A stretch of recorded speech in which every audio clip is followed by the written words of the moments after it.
Happy anniversary, Sam Darnold. You are Locked On Panthers, your daily Carolina Panthers podcast. Part of the Locked On Podcast Network. Your team every day.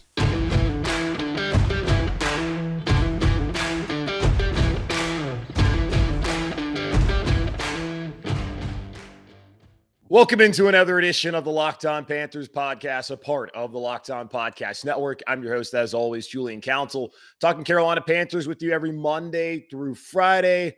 Although this week has been weird, as I have not been recording normally, like when I have the show come out, which is typically 3 a.m. Eastern, midnight Pacific. Was working the week this weekend, came out the Monday episode on Monday afternoon. Now the Tuesday episode is coming out here late Tuesday night, so bear with me.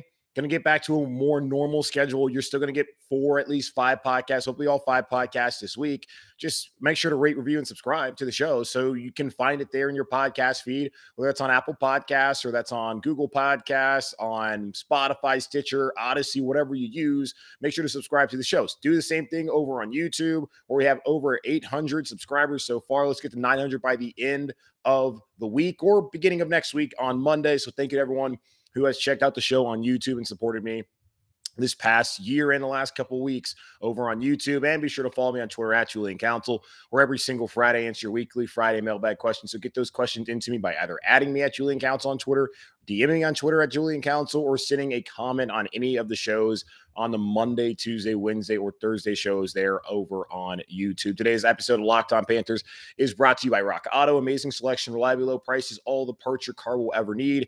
Visit rockauto.com. Okay, as I said, coming into the show today, happy anniversary to Sam Darnold and the Carolina Panthers, as a year ago on April 5th, 2021, the Carolina Panthers sent a second, 4th, and 6th round pick to the New York Jets for the privilege and the honor to have Sam Darnold be their starting quarterback in 2021. And the hope was that Sam Darnold would end up being the answer at quarterback and the franchise quarterback here in Carolina. A lot of you out there fell for it. Hook, line, and sinker. Blamed Adam Gase, blamed the New York Jets and the Johnson family for their constant and annual ineptitude in running that organization into the ground, and said that it was the Jets' fault. That, oh, it's not Sam Darnold's fault. He didn't have any receivers, and the one receiver that he had, and Robbie Anderson, Joe Douglas, the Jets general manager, failed to re-sign him. And that wouldn't make any sense. If you want your quarterback to play well, you're supposed to put weapons around him, which they did not do in New York. And I thought was coming here to Carolina that he would be able to be better with Joe Brady, the young offensive genius that he was alleged to be after LSU had that fantastic national championship winning season in 2019. Turned out it was actually Joe Burrow and Jamar Chase and Clyde Edwards-Helaire and a great offensive line and great defense that were more deserving of the credit there down on the bayou than it was Joe Brady, as he was fired unceremoniously with 5 weeks left in the Carolina Panthers season back in 2021. Christian McCaffrey was injured. The offensive line was terrible. And thus Sam Darnold did not appear to be in a better situation at all here in Carolina, as he was bad. And I told y'all, if you listen to the podcast a year ago, that this is probably not going to work. I don't have much faith in Sam Darnold, and the Carolina Panthers a year from then would likely be right back in the same position, trying to find a new quarterback. And unfortunately, I was right.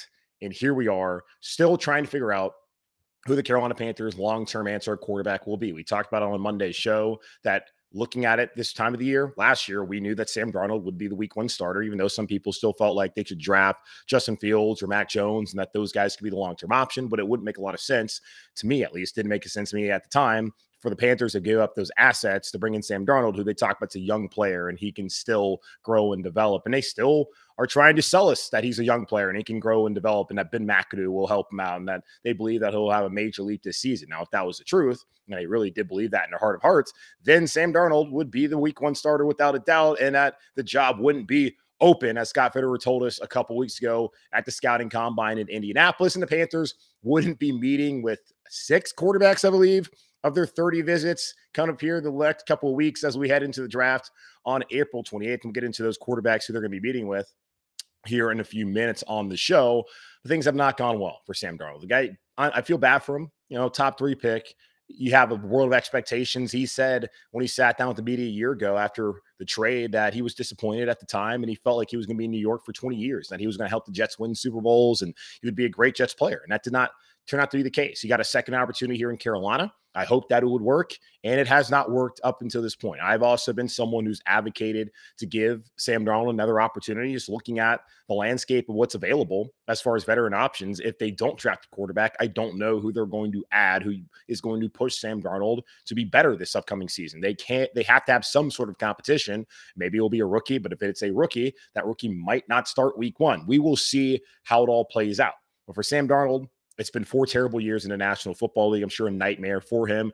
But luckily, he's going to get $18.858 million this upcoming season, which I view as his retirement fund as he heads back home to San Clemente, California following the season, because I don't know how he could ever be a starting quarterback in the NFL, let alone on a roster. But he'll probably stick around because he'll be one of those locker room guys who's quiet and he's not going to cause a stir, and you can put him on the roster even though he's proven that he's not going to win games for you, and that is a major issue. And then let's look at the very first play of his career, pick 6. That has been pretty much what's happened since then. Bad quarterback play. So happy anniversary, Sam Darnold. Happy anniversary, the Carolina Panthers, whose owner, David Tepper, forced the decision to get rid of Teddy Bridgewater. Matthew Stafford said no. Watson had his legal issues pop up, and the Panthers decided, even though they thought that Mac Jones would be a good quarterback and they liked Justin Fields apparently, that Sam Darnold plus the 8th pick overall, which turned out to be J.C. Horn, would be better for the team moving forward. And a year later, the Carolina Panthers are still in the quarterback wilderness. But hey, maybe in a couple weeks' time, the Carolina Panthers will finally have their quarterback of the future, which is something that they probably should have done when they got rid of Cam Newton, instead of bringing Teddy Bridgewater in and then lying to the fan base and telling them that, hey, Sam Darnold can be that guy. That was never going to be the case.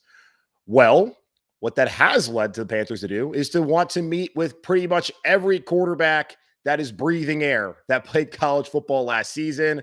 We'll talk about who those guys are set to meet the Panthers here in the coming weeks, heading into the draft in Las Vegas on April 28th through April 30th. We'll talk about that here on Locked On Panthers. BetOnline.net is your #1 source for all your betting needs and sports info from all the latest sports developments, including this week's Masters Championship down in Augusta. And like I told y'all, excited to finally get there for the first time in my life on Friday. And I'm excited to see Tiger Woods play, as he spoke to the media on Tuesday morning and said, as of right now, I am planning on playing in the Masters this year. And to think about 14 months ago, what happened following the tournament at Riviera in California and the car accident that he had and the rehab he's been through, that he's going to play at Augusta this week. It's incredible. BetOnline has great odds, podcasts, and reviews for all the different leagues this season. BetOnline is your continued source for all your sports wagering information needs, including live betting, esports, and scores. Head to the website today or use your mobile device to learn more about the trends and action. BetOnline,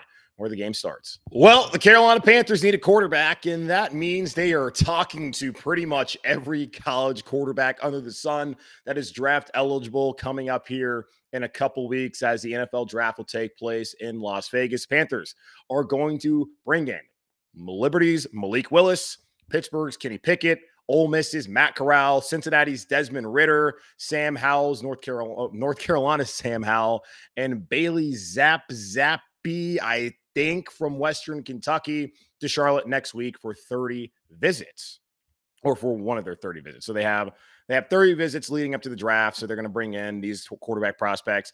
We knew that Matt Corral, Kenny Pickett, and Malik Willis would all be up there, as we knew that those were the top guys on the Panthers draft board. And those are the top 3 quarterbacks everyone talks about. There's been some momentum I've just seen nationally, especially today on Tuesday, about Desmond Ridder and his leadership and what he was able to do at Cincinnati. The Panthers spent a lot of time with him back at the Combine at Indianapolis and at the Senior Bowl down in Mobile, Alabama. So they didn't feel the need to go to his pro day a couple weeks ago when they were looking at Malik Willis and Kenny Pickett and Matt Corral attending all 3 of those pro days. They were not, as far as Scott Fitterer and Matt Rule, in attendance for Sam Howell's last week because of the NFL owners meetings going down in Palm Beach, Florida. But Sam Howell in North Carolina is going to have a private workout for more teams so that the teams like the Carolina Panthers, Mike Tomlin of the Pittsburgh Steelers, who said that he was ticked off that he couldn't go because of the owners meeting so that they can get an up-close look at Sam Howell, who we'll see where he lands. A local kid from Sun Valley High School, of course, great product out of the University of North Carolina. We'll see what happens with him moving forward.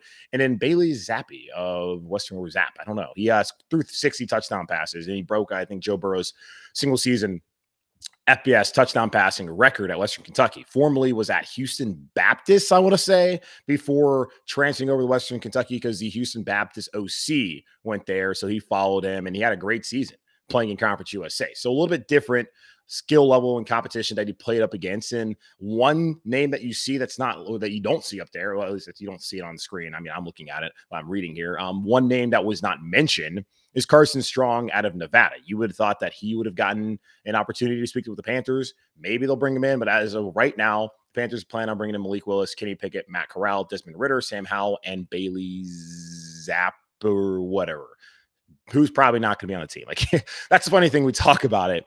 I think it was last year when we were looking at safeties, and there was a lot of talk about the UCF safety who's now an Atlanta Falcon, whose name is currently escaping me because Matt Rule said so many nice things about him when they were coaching the Pro Bowl and how they loved him. All right, now I got to look it up on my phone. I hate when this happens, and I got to waste time not saying anything because I have no idea what the guy's name is who plays the Falcons. Atlanta Falcons. God, this is such a bad. This is bad. This looks bad. All right, Atlanta Falcons safety UCF. Come on, phone. Richie Grant. Jeez, I know people are probably yelling at the screen, being like, we're listening. Like, it's Richie Grant. Okay, yeah, Richie Grant. We talk about him a lot. At least I brought him up a lot because of what happened at the Senior Bowl, and it seemed like that would make sense. You need a free safety to play opposite of Jeremy Chin, and Justin Burris probably is not going to be a long-term option. Now they've re-signed him after last season. He's not going to start. That will be Xavier Woods this upcoming season.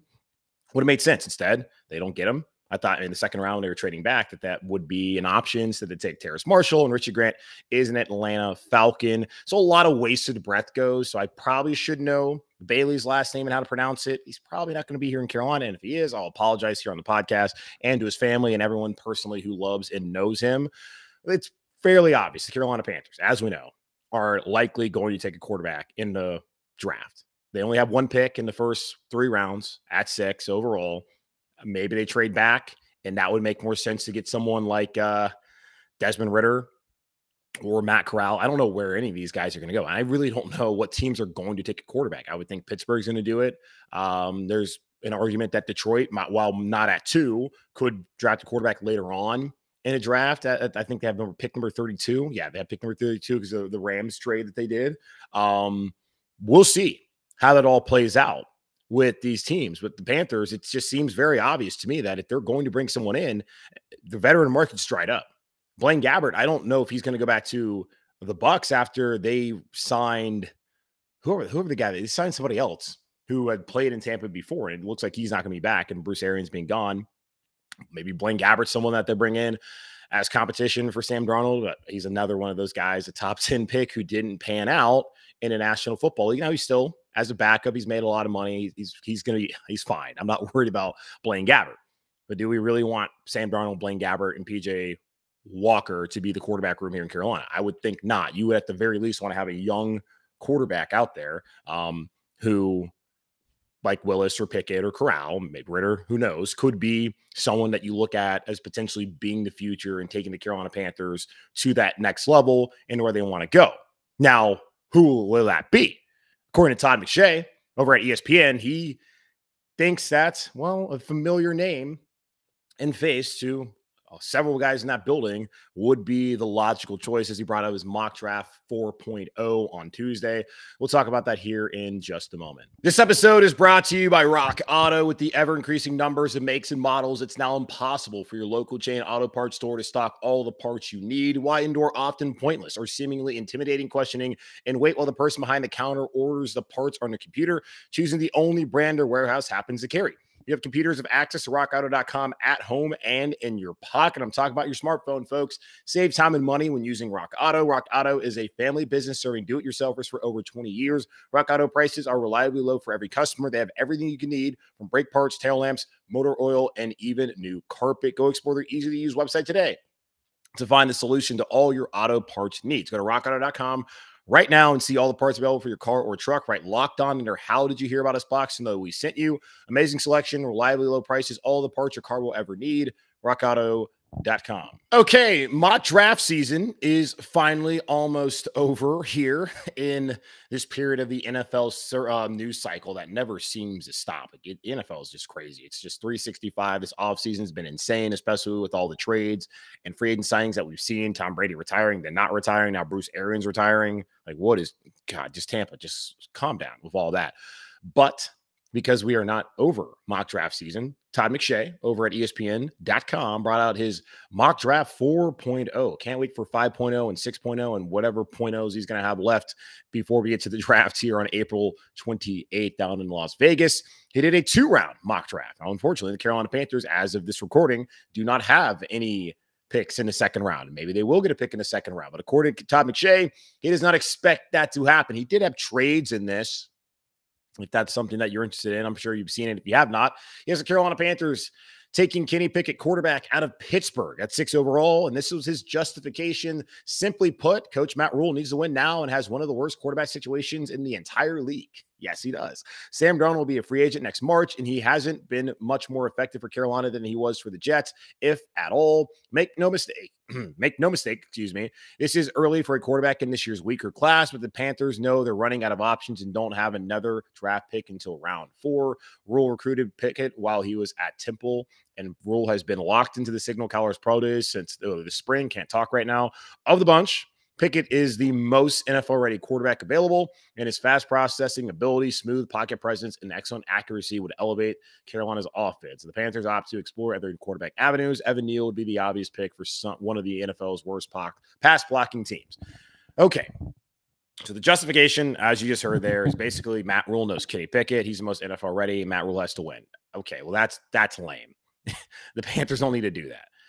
I don't really look at Kenny Pickett and think he's going to elevate the offense. Is that how people feel that Kenny Pickett's going to come in here and elevate the offense here in Carolina? I have a hard time really seeing that being the case. Like, competency, as I've said now multiple times, is not enough in the National Football League anymore. If you don't have someone who can be a game changer, you have no shot at winning anything in this league anymore. You can be a good team, and you can have a solid quarterback, and you can get to the playoffs, but you're not going very far. If you want to be a team that plays on Championship Sunday and plays in the Super Bowl, you have to have a dude. The Broncos went out there and got one in Russell Wilson. Josh Allen is there with the Bills. Patrick Mahomes is there with the Chiefs. Looks like the Chargers have one in Justin Herbert. We've seen what Aaron Rodgers has done in his career. We've seen what Tom Brady has done in his career. And I don't think anyone expected Tom Brady, obviously, to become the greatest quarterback of all time when he was drafted in the 6th round there by the Patriots. If you don't have that kind of big-time game changer, especially that kind of athlete that we see with these younger quarterbacks, like a Deshaun Watson was, and why so many teams were in on Deshaun Watson, and why the Browns gave him $230 million fully guaranteed. If you don't have one of those guys, you don't have a shot. The Browns had a good quarterback, good enough guy, in Baker Mayfield. He didn't play well this year, was hurt, banged up, all that kind of stuff. That relationship is fractured. They had someone for the first time in eons there in Cleveland who could actually get to the playoffs and win a game. Now, they want to go further than that. They want to have more consistency. They want to have that game-changing kind of quarterback there, so they went out and got Deshaun Watson. Kenny Pickett, I don't see him being in that stratosphere. I really don't. Great year last year. He was awesome. But a year ago, he was not going to be drafted, and I just have a hard time really buying into these dudes who, after have one good season, and then it's like, all right, yeah, that's the guy that we want. Look at last year's draft class. Just look at him. Trevor Lawrence was great from day one at Clemson. Pushed out Kelly Bryant. Dabo Swinney is like, and it's kind of the same situations here in the NFL now. And that's happening in college football. If you don't have like that first round talent at quarterback, you can't really win a national championship unless, we saw with Georgia, you have a defense that has one of the greatest performances of all time, which their defense did last year. And Alabama also had their top 2 receivers, and John Mechie go down, and Jamison Williams tore his ACL in the middle of that game. So that definitely didn't help matters against Georgia's defense. And, Stetson Bennett, great story for him. I really thought he should have run off into the sunset instead of coming back, but this is not locked on Georgia. But the point is, even in college football, you've seen recently all the national champions are having that top tier kind of guy, a first round talent, if they want to be able to win. That's kind of the case here in the NFL. If you don't have that top tier talent, it's hard to win, even with just a good quarterback. So like I look at the situation like Clemson, Kelly Bryant, fine quarterback, got him to the playoff the year before, but wasn't the kind of guy who's going to do everything for you. Trevor Lawrence, that's what he was. Zach Wilson, he was in a quarterback battle.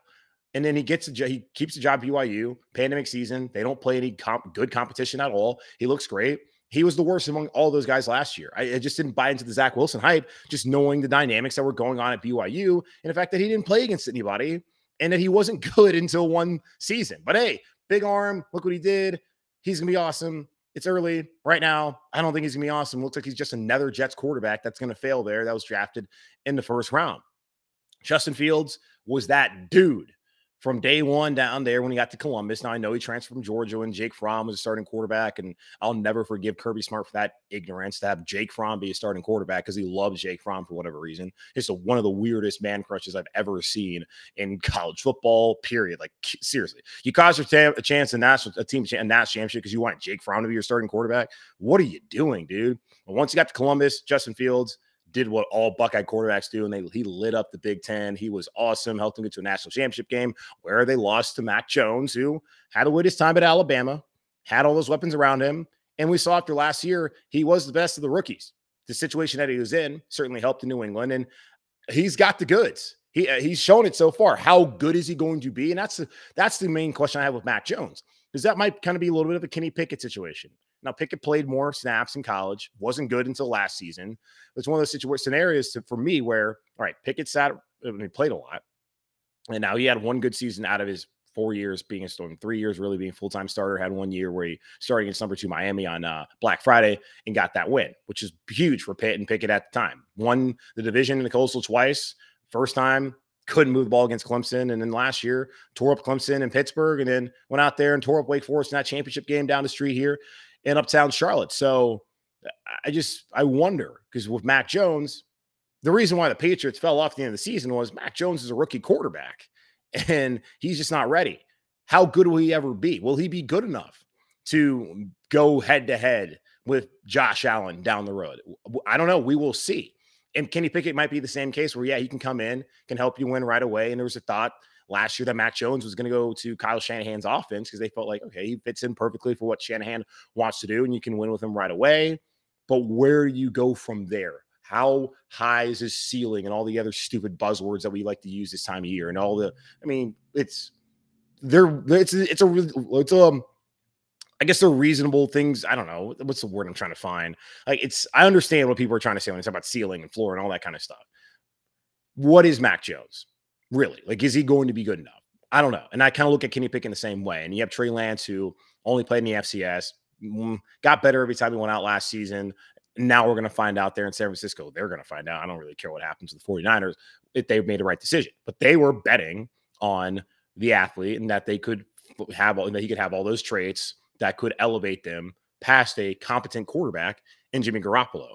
So that, to me, drafting Kenny Pickett doesn't make a lot of sense. If he's the most NFL ready, where else? How far is he going to go? How much better is he going to get? Is he going to be a guy capable of dueling against some of the best quarterbacks in the NFL? And currently in the NFC, you don't really need to have. I mean, Rodgers is only going to be here for a couple more years in Green Bay, whatever happens with him, and then hell, maybe not even a couple more years. Who knows?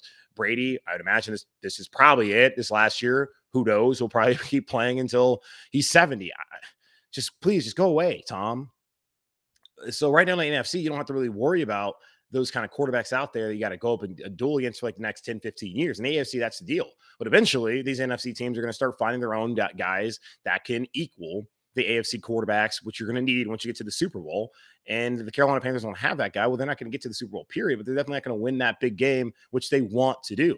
So Kenny Pickett at 6 doesn't make sense to me, and just because I don't know if he really is that talent. And Malik Willis, will he ever be groomed into the guy that you want? We'll see. But he has the intangibles, the things that you can't coach that you really need in quarterbacks nowadays, with the athleticism, the arm. I mean, just the leadership presence that he showed at that pro day. Like, just his personality. Like, that's a guy that you can easily fall in love with. Now, who I think the Panthers fell in love with when they went up to Lynchburg a couple weeks ago and watched them play. And they said afterwards that their quarterback board got moved around. Very clearly, they had Pickett on top. And then they saw Willis and like, no, that's our guy. So at 6, they want to take a quarterback.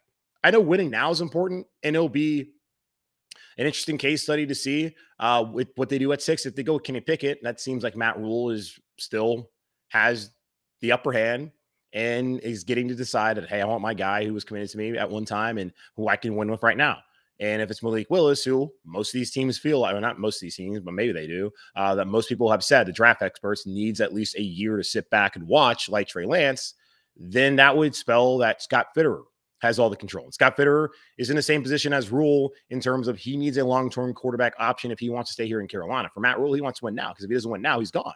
I think he's going to be gone after this year. So I just don't think that whoever they bring in, whether it's a rookie or it's Sam Darnold, is going to be good enough to help this team win enough games and get to the playoffs and show that he has done everything the right way, that there's going to be a brighter future past next season for David Tepper to want to keep him for year 4 in 2023.